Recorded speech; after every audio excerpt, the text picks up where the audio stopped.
लीजिए सुनिए जयशंकर प्रसाद की लिखी कहानी ज्योतिषमती।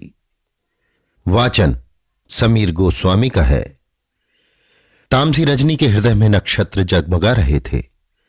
शीतल पवन की चादर उन्हें ढक लेना चाहती थी, परंतु वे निविड़ अंधकार को भेद कर निकल आए थे। फिर ये झीना आवरण क्या था? बीहड़, शैल संकुल वन्य प्रदेश तृण और वनस्पतियों से घिरा था। बसंत की लताएं चारों ओर फैली हुई थी। हिमदान की उच्च उपत्यका प्रकृति का एक सजीव, गंभीर और प्रभावशाली चित्र बनी थी। एक बालिका, सूक्ष्म कवल वासनी सुंदरी बालिका, चारों ओर देखती हुई चुपचाप चली जा रही थी। विराट हिमगिरी की गोद में वो शिशु के समान खेल रही थी।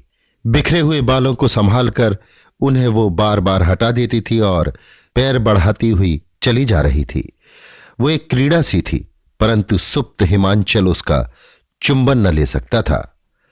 नीरव प्रदेश उस सौंदर्य से आलोकित हो उठा था।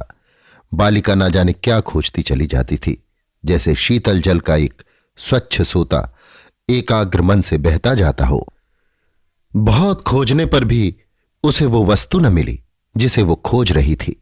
संभवतः वो स्वयं खो गई, पथ भूल गया, अज्ञात प्रदेश में जा निकली। सामने निशा की निस्तब्धता भंग करता हुआ एक निर्झर कलरव कर रहा था। सुंदरी ठिठक गई। क्षण भर के लिए तमिस्त्रा की गंभीरता ने उसे अभिभूत कर लिया। हताश होकर शिलाखंड पर बैठ गई। वो श्रांत हो गई थी। नील निर्झर का तम समुद्र में संगम एकटक वो घंटों देखती रही। आंखें ऊपर उठती, तारागढ़ झलझला जाते थे। नीचे निर्झर छलछलाता था। उसकी जिज्ञासा का कोई स्पष्ट उत्तर न देता। मौन प्रकृति के देश में न स्वयं कुछ कह सकती थी और न उनकी बात समझ में आती। अकस्मात किसी ने पीठ पर हाथ रख दिया। वो सिहर उठी। भय का संचार हो गया। कंपित स्वर से बालिका ने पूछा, कौन? ये मेरा प्रश्न है। इस निर्जन निशीथ में जब सत्व विचरते हैं, दस्यु घूमते हैं, तुम यहां कैसे? गंभीर कर्कश कंठ से आगंतुक ने पूछा। सुकुमारी बालिका सत्वों और दस्युओं का स्मरण करते ही एक बार कांप उठी, फिर संभल कर बोली, मेरी वो नितांत आवश्यकता है। वो मुझे भय ही सही। तुम कौन हो? एक साहसिक और दस्यु तो क्या, सत्व भी हो तो उसे मेरा काम करना होगा। बड़ा साहस है। तुम्हें क्या चाहिए सुंदरी? तुम्हारा नाम क्या है? वनलता। बूढ़े वनराज, अंधे वनराज की सुंदरी बालिका वनलता? हां, जिसने मेरा अनिष्ट करने में कुछ भी ना उठा रखा, वही वनराज? क्रोध कंपित स्वर से आगंतुक ने कहा। मैं नहीं जानती, पर क्या तुम मेरी याचना पूरी करोगे? शीतल प्रकाश में लंबी छाया जैसे हंस पड़ी और बोली, मैं तुम्हारा विश्वस्त अनुचर हूं। क्या चाहती हो, बोलो। पिताजी के लिए ज्योतिषमती चाहिए।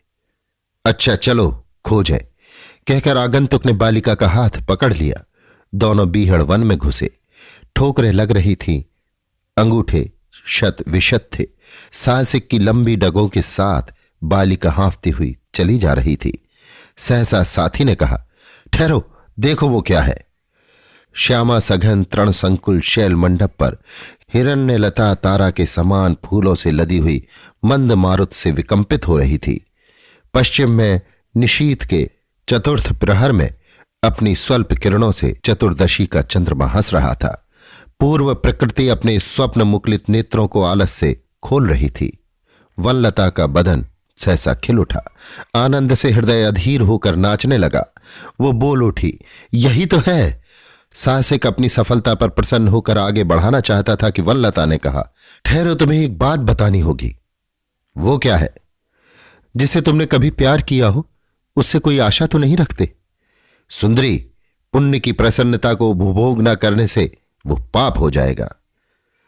तब तुमने किसी को प्यार किया है? क्यों? तुम्ही को, कहकर आगे बढ़ा। सुनो सुनो, जिसने चंद्रशालिनी ज्योतिषमती रजनी के चारों पहर कभी बिना पलक लगे प्रिय की निश्चलता चिंता में न बिताए हो, उसे ज्योतिषमती ना छूनी चाहिए। इसे जंगल के पवित्र प्रेमी ही छूते हैं, ले आते हैं, तभी इसका गुण।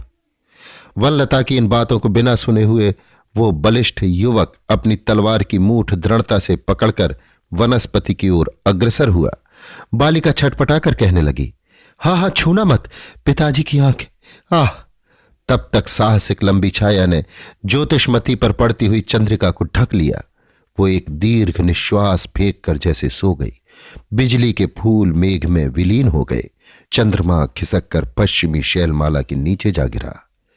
वनलता झंझावत से भग्न होते हुए वृक्ष की वनलता के समान वसुधा का आलिंगन करने लगी और साहसिक युवक के ऊपर कालिमा की लहर टकराने लगी।